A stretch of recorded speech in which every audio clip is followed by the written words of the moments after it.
Hi, I'm TT, and thank you for joining Woman to Woman today. And I have my co-hosts with me today. I have Lori with me, and I also have Ask Boogie, Mr. Boogie, on the line with me. Tell the people hello, you all.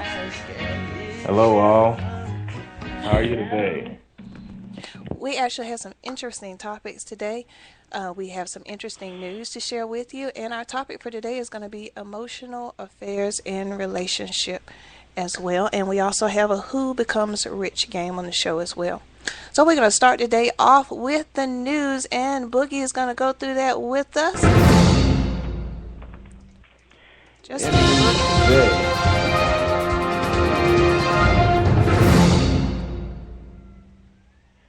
in news today, it's a funny story. A man calls 911 because he's out of beer. And the story goes, Alan Troy Brooks called 911 because he was out of beer. So this is like his 11th call. So finally, I guess they got tired of him and decided they'd arrest him this time and give him a huge fine. Here's the call. Hey, you want to take me to the store? Brooks, a 67-year-old from Columbia, Tennessee, asked the 911 dispatcher. I want to go to the store to get me a beer. I'll pay you. Okay, sir, I can't take you to the store to get a beer, the dispatcher said. Undeterred, Brooks told the dispatcher, you could come now. No, sir, she said. You got 911. Brooks was arrested for making 911 calls in a non-emergency. He contends he incorrectly dialed and was trying to reach his friend. Brooks has called 911 11 times in the past month. Many of the calls were hang-ups, police told ABC News Nashville affiliate WKRN. So this dude has been calling 911 for somebody to take him to the store and buy some beer. Yeah, but you have to look at the picture. I mean, he actually looks a little upset that no one came to pick him up to get some beer. It's hilarious. I mean, it's on AB. You can look at this link. You can check this link out at htt://abcnews.com go /blogs/headlines/nation/. You can actually see this on their website. Oh, and goodness. They actually have the call as well on here for you to listen to. They have the call? Yeah, they actually have the call that he made to 911 on the website. Don't make me pull this up and play this call. You have to pull that up. It's funny. It's funny. He was actually upset. I mean, I don't know if he was drunk or not, but he really wanted that beer pretty bad. It was Saturday night, and I guess he was out, and he needed a ride to get there. And you said he called 11 times.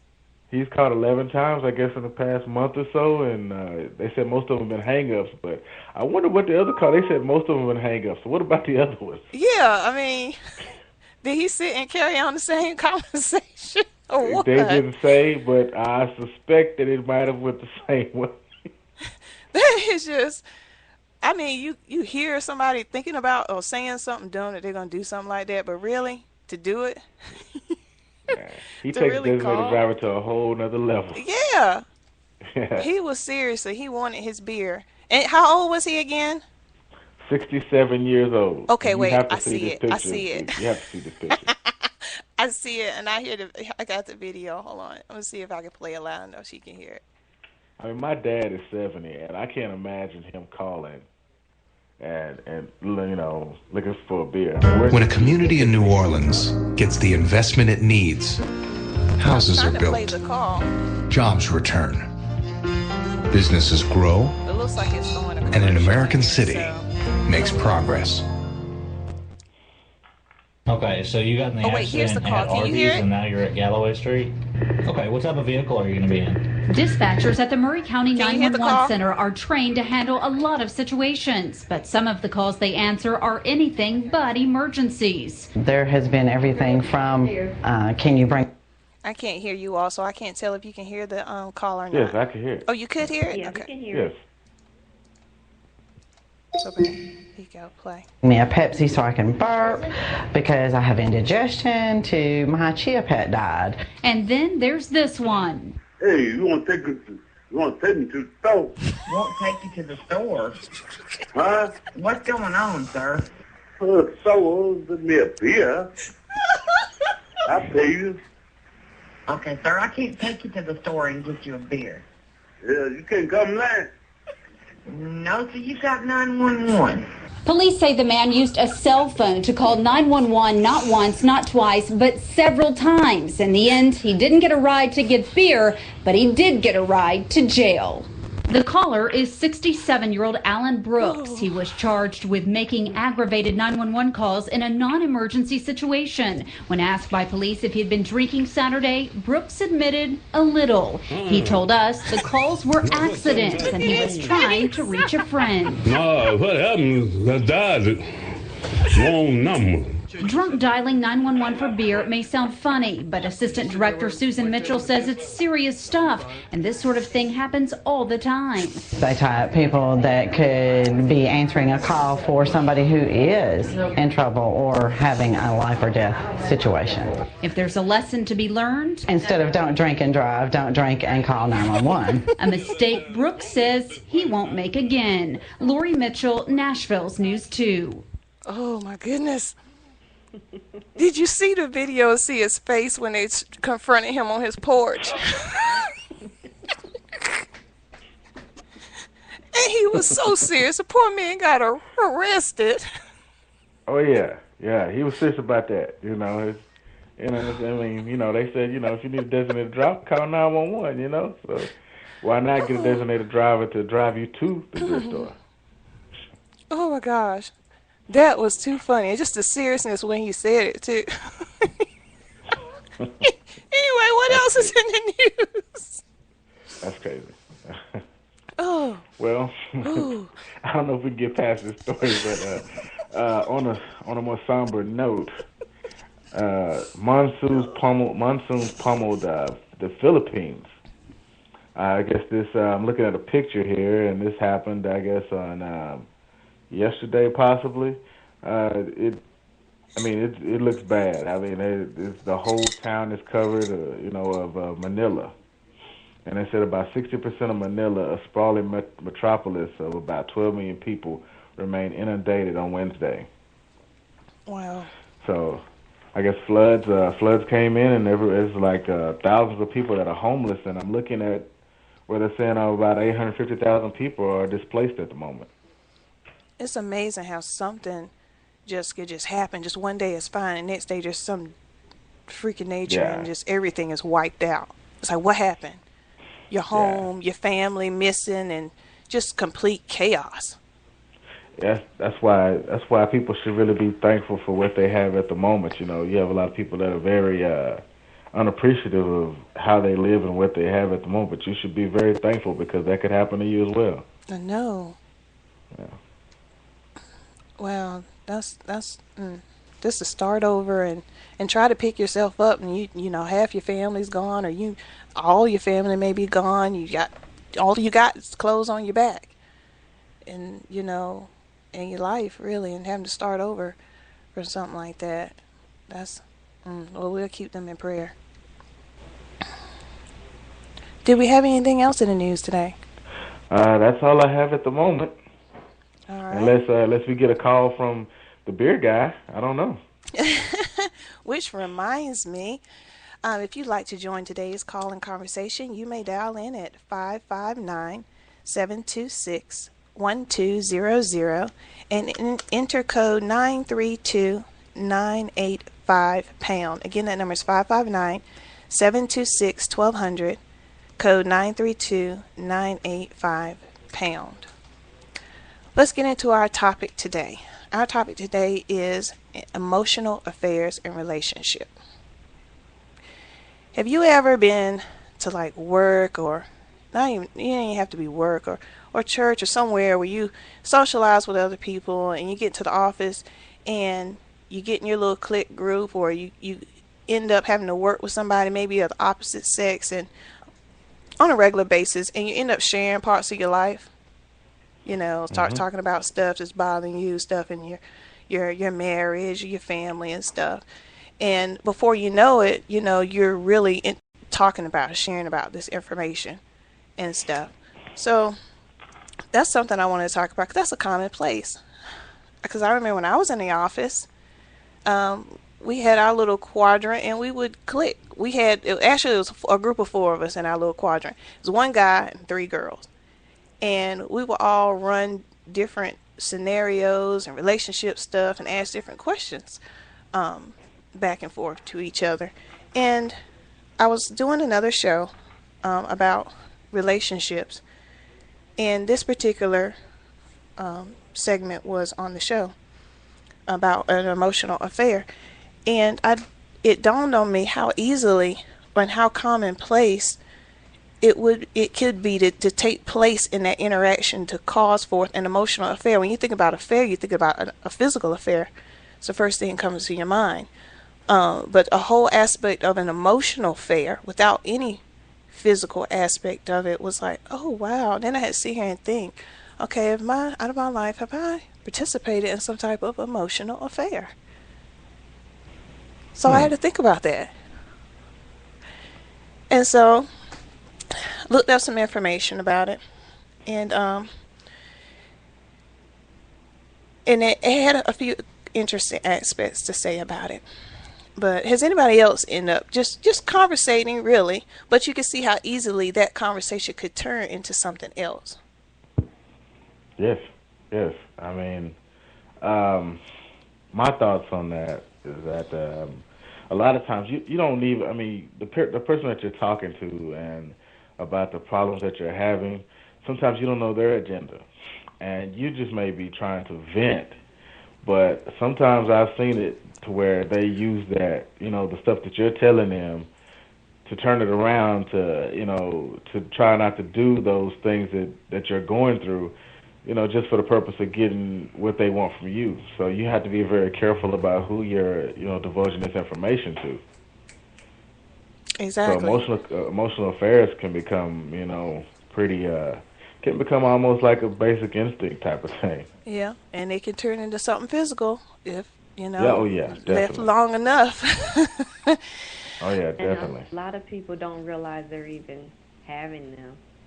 It seems like women are more prone to it. Rather than physically cheat, they get their emotional needs met, with one of their male friends, and they don't always realize that that's what they're doing. Mm-hmm. That the other person would really be hurt if they knew the extent of the conversations and, support or whatever the situation is that's going on. Well, I'll say this. I think it happens more so because people aren't very honest in their relationships anyway when they're having problems.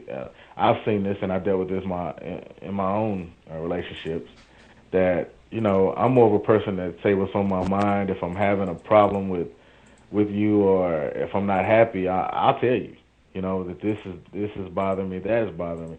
But sometimes people don't want you to tell them that. They rather hear all the good stuff, and they don't want to hear the bad, so they turn their back on you. And they shut you out when you're telling them, when you're, critiquing them or telling them how they're hurting your feelings. They don't want to hear it. So it's very easy to turn to someone else to talk to them about your problems when your mate or your significant other is turning their back on you. Yeah, it's almost like a fear of rejection, because when you try to tell somebody about what's bothering you, then they get so defensive and shut you down and try to attack you. You get so you don't want to reach out or share with that other person things about stuff going on, and you kind of shut down and keep it to yourself, and you find someone else you can talk to about it, which that's a whole nother topic by itself. We can go into that, because that happens. that does happen very often. You just shut down and I can't tell that person nothing. I can't tell her nothing. She don't listen. I'm just frustrated and I need to tell somebody else. You got a minute. And that can start off a whole thing, because if you're with in a marriage or with another partner, you can always find a reason to turn your heart away, or you can look for faults in a person and find them. If you look, finding reasons is not hard to be able to find something wrong and reach out to someone else about. But here's some questions to ask yourself when you approach or thinking about an emotional affair, or are you in this direction, heading in this direction? Could it be possible? When most meetings are kept secret and private from your partner. When you're talking to somebody else at work about stuff, or I'm going to just say at work because it's easy for me to put my mind at work, and you're just conversating, but you don't say anything about your partner. You know how sometimes you can come home and you talk about how your work day, well, yeah, I was talking to such and such about this, and we got into an interesting conversation, and this is what they say. Okay, that would be, sharing some information. But when the meetings are kept secret and private, you don't want to tell your partner about you talking to somebody else about what's going on with you all. That's a question to ask yourself. When you say and do things you wouldn't normally say or do in the presence of your partner, would you say and do things if your partner was standing right there? Would you act differently if they were there versus now they're not there? When you make a point to arrange private talk time with the other person. Well, on our lunch, I need to talk to you about something. This right here is going on. You're already making plans and making arrangements. You have a steady talk day with a person. You have a steady talk day. Well, I need to tell you something today. You starting to make it part of your routine. Conversate with this other person. And when you share things with the other person that you don't share with your partner, then you get outside talking about stuff that you haven't even talked to your own partner about.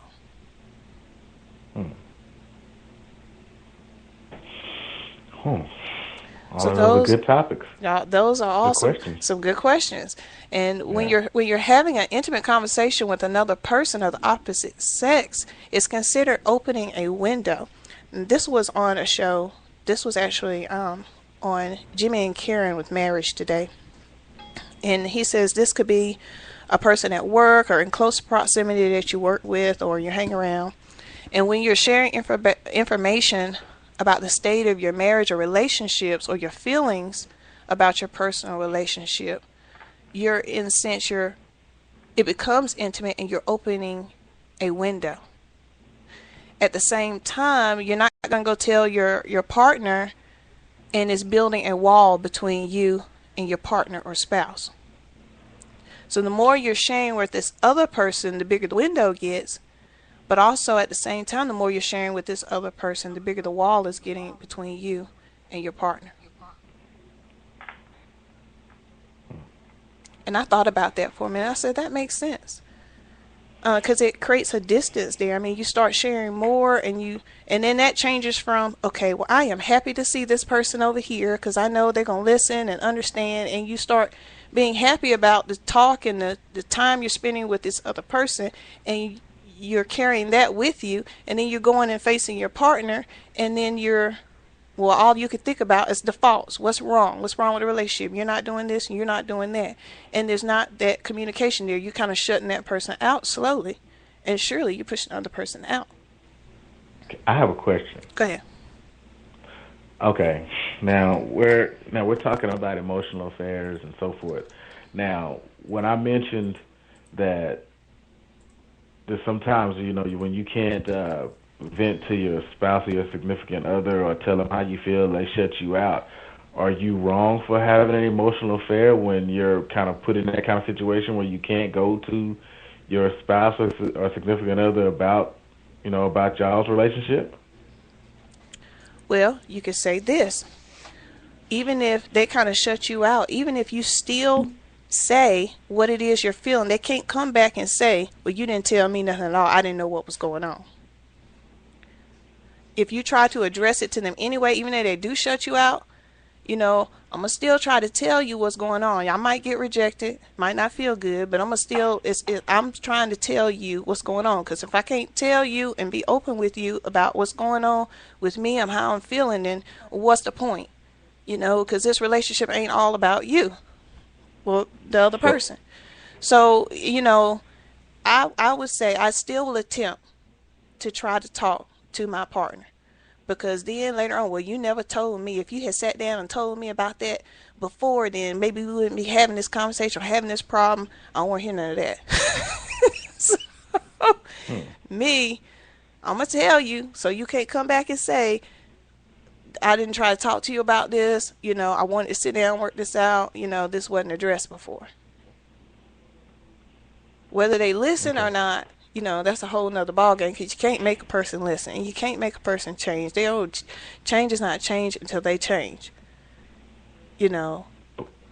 But that really puts you in a difficult situation, and you start questioning all kinds of aspects of the relationship if they're not listening to you and your feelings and taking that under consideration. So what do you do with that then, if your feelings aren't being taken into consideration?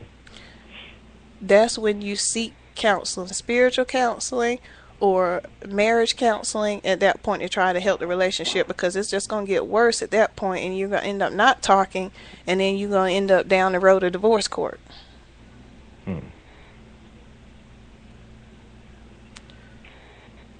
So, but there is a way to talk to people. I've been doing another study too about communication and tone. There's a way to try to say something to a person where they can better receive it. If you can, like, how can I put this? Like, for an example, if somebody is doing something you don't like, and say my husband, has a problem with affection or something, okay? Because this example that I heard was about the woman was having trouble with her husband giving her affection.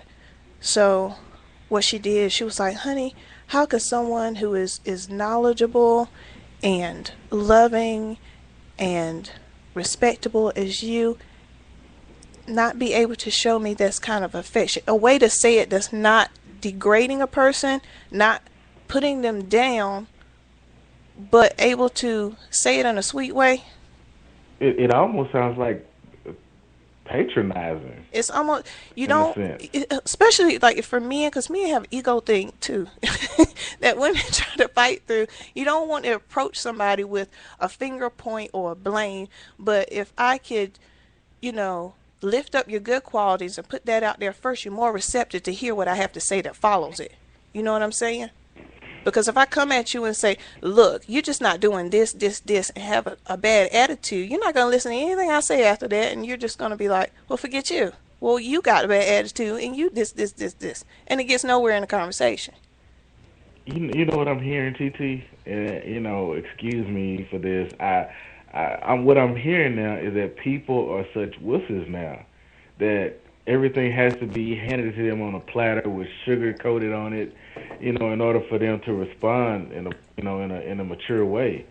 It's like you almost have to kind of dummy yourself down in a sense, or baby them, or pat them, or like I said, patronize them, in order for them to answer you in a mature way. I mean, what are we coming to? You can't be honest with people and direct anymore. You're right, and that's sometimes what it feels like. But sometimes I have to make certain adjustments just to be able to keep peace and communication all at once. It is being.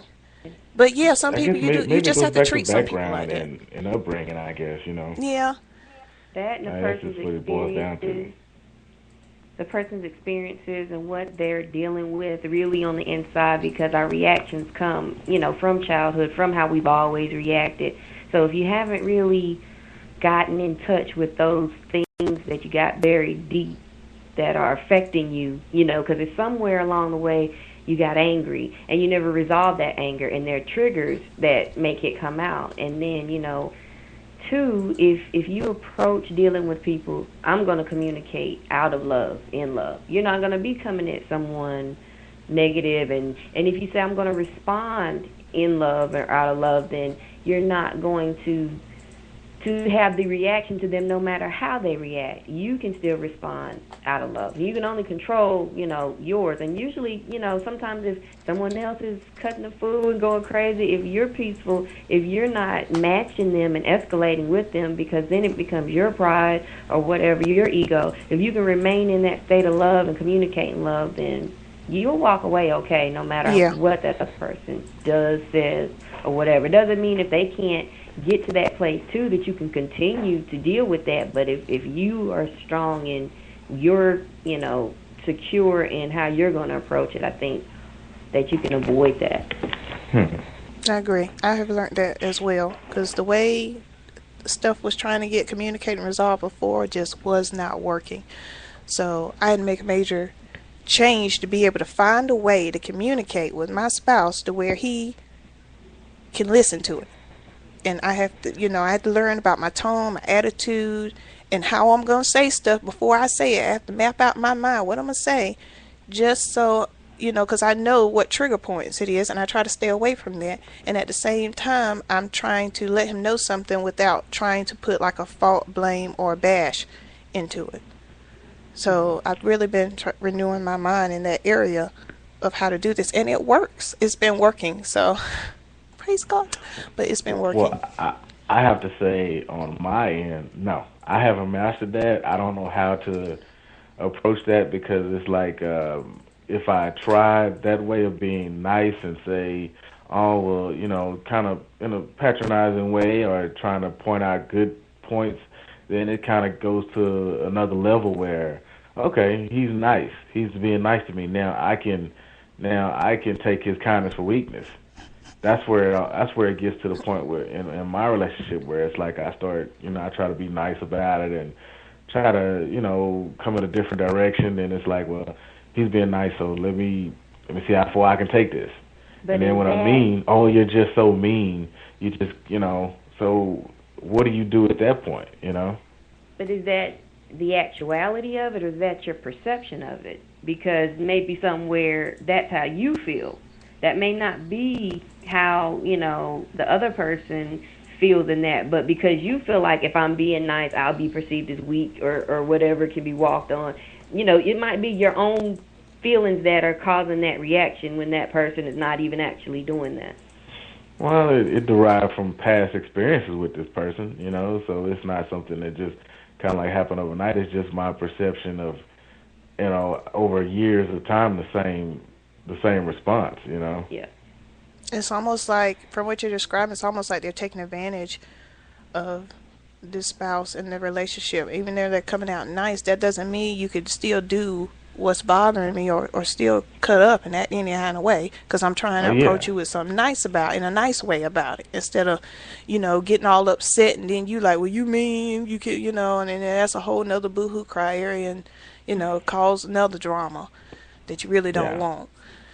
So I don't really know the state of mind of the other person, so it's kind of hard to address that. But I said that's a tough one. That might be something for a counselor to work for another day. Yeah. We do have some warning signs. Like, how do you know if you're approaching like an emotional affair? They have some warning signs.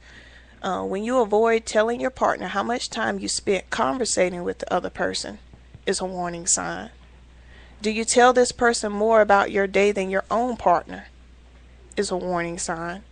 And do you tell him or her your marital relationship dissatisfaction, especially more than your satisfaction? And do you ready your appearance to see them? I have seen this in the office before. The two people be conversating and stuff, and then next thing you know, that person all of a sudden wearing makeup, and they go over there to the little desk and conversating. Next thing you know, they're dressing up a little bit more, go over there and conversate. Next thing you smelling perfume, all clear crossed off. Yeah, really. I've seen that before. And there's other signs too away from the office. When you get home at night, just different things that that you can notice about yourself. Like if you're distant when you get there and your mind is wondering about what the other person is doing, things like that. Warning signs. Yeah. Are you dressing up more than usual to go to work? And is that your bedroom perfume that you're wearing to work? That's the perfume you wear for me. That you wear to work or something, or somebody's kind of quiet, or they're smiling all the time. Ain't nothing spectacular happening. It's grin and all. What's you grinning about? What's the problem? Oh, nothing. Yeah. All right. The next thing they have down: is there a sexual attraction, spoken or unspoken, between you? Whether you speak it or not, is there a sexual attraction? Have you thought in your mind, well, this ain't a little too bad? Sexual tension in the workplace. Would you feel guilty if your partner saw you carry on this conversation with the person of the opposite sex, this other particular person? Yeah. Would you automatically feel guilty, or would you start to stuttering or something, and they bust and walked in, or happen to show up at work, or you were talking to the other person or something while you all were having lunch or something? Or would you get defensive? Yeah. Would you show affection to this other person the same way if your partner wasn't standing there with you? Doubt that. If not, it's inappropriate. So, those are the warning signs, and it mentions to get out of an emotional affair, stop flirting.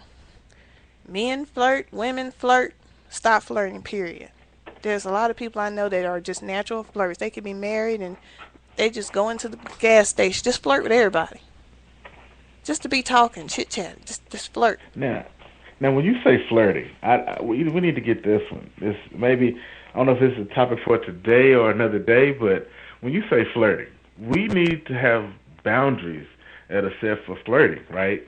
I mean, because some people may view flirting as touching, a physical thing, or like you said, just chit-chat. Is that flirting? Depends on how the chit-chat conversation is. Because I know for me, myself, I talk to everybody. I really don't know any strangers. I mean, I'm just a sociable person. I just like to talk to everybody. Yeah, my husband's like that, too. He can talk to complete and strangers. that bothers you? It don't really bother me, but he talks to everybody. Depends on your partner. You know what bothers your partner. Out of respect, if you might not feel like it is, but if your partner does it in something, you got to take into consideration. And everybody has their own. It might be a touch. It might just be don't even speak to her. It just depends, I think, on that individual, on what they consider flirting. You have to take into consideration. And if your normal, just how you are with someone bothers your spouse, it's just a compromise I think you have to reach. Is it worth it, I guess, at the end of the day? Is it worth upsetting your partner to smile at somebody? I don't know. It's sad when you can't smile at somebody. Well, you know what I mean. Hey. You know, the flirty kind of smile. I don't mean just in general. That, perhaps what's perceived as that extra smile. If you don't mind stalkers, Oh, the next thing they have down is to stay out of high-risk places, being alone or private time with the other individual. Meeting in the upper room. In the upper room, in the closed office conference room, in the bathrooms, in the lunch area. Yeah. Stay out of the high-risk places of being alone with that other person, because next thing you know, you're conversating or you're stressed, boo-hooing. You see it on TV all the time. Next thing you know, what's coming next? What's coming next? The kiss, right? Oh, yeah. And then what's coming next? The clothes coming off. Uh-huh. So stay out of the high-risk places. Also, break off the relationship totally as one of the suggestions. When you see it getting to the point where it's getting that inappropriate, you have to let it go. Let it go. And the last thing they were saying was turn your heart back to your partner. Find a way to tear down that wall between you two so you can come together again, because if not, then your marriage really doesn't have a hope if you're going to put these barriers there. But set clear boundaries when you're dealing with somebody from the opposite sex is pretty much what it boils down to. But you can't do that by yourself. You can't turn it back by yourself, right? No, it takes two to tango, but somebody got to get started. Somebody got to get started. And I know that's a whole pride issue right there, because some days you really just don't feel like being the one. Oh, boy. I fought that battle a couple times. I'm just not the one today. I just can't do it, Lord. I can't do it. Amen. And the Lord was like, yes, you can. I have given you all power. Let me stop. You got to go through a mental struggle just to be able to, God, let me go in here and say this. Like Steve Harvey said, and he ain't through with me yet. I'm still tripping. Yeah. But eventually it works out better when I just do what I need to do. Even though I had to do, might have had to do it first. Or vice versa. Wow. So we're talking all serious and everything here. I got a funny joke to tell when we got a minute. Okay, we got a minute. Okay. I went to Las Vegas over the weekend to the Hoodie Awards. It was Steve Harvey's actual last stand-up. And he was talking about, he's the host of Family Feud and everything, and he talked about a family that was on there, black family, why it had to be a black family. He said he hoped that they didn't air that show because of the answers that they gave. And the question was, name something that follows the word pork, like pork chop, things like that. He said the first lady got up and she said, they pushed the button and said, pork lion. He said, you pork lion? What can you spell that? And she said, pork, Lion. So she was trying to say pork loin. Oh. So, but that's not the funny part. Well, they came down the road. You know how he comes down the road and asks the same question to the next family member. So he got to, I think it was her brother or her cousin. And he said, so give me something that follows the word pork. So the guy stood there for a minute and he said, cupine. Coupon. Cupine, porcupine.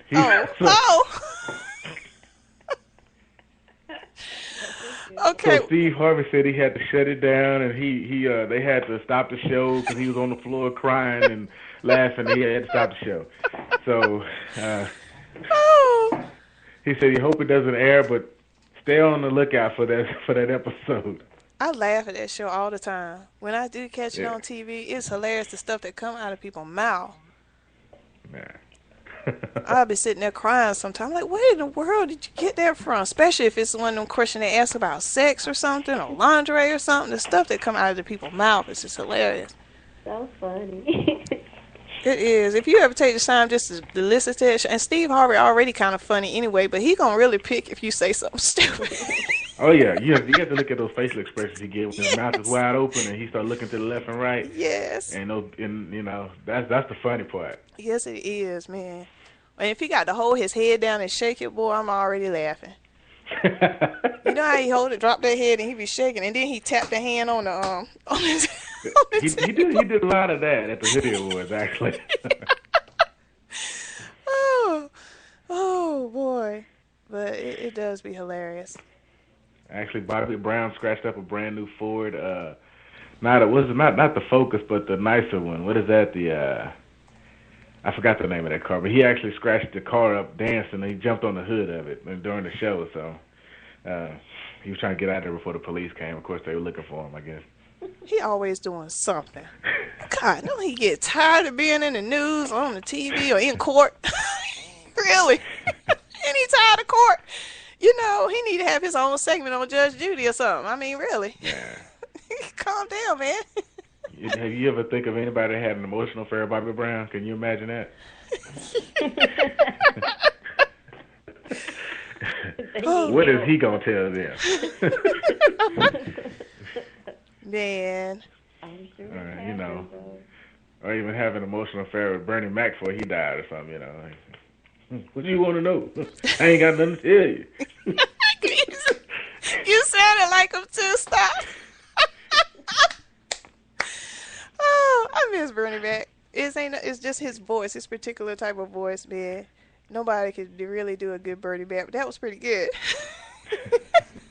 This is some bull. I ain't got nothing to tell you. Oh, man.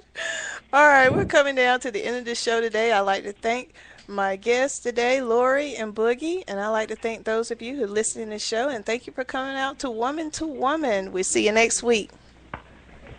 Thank you.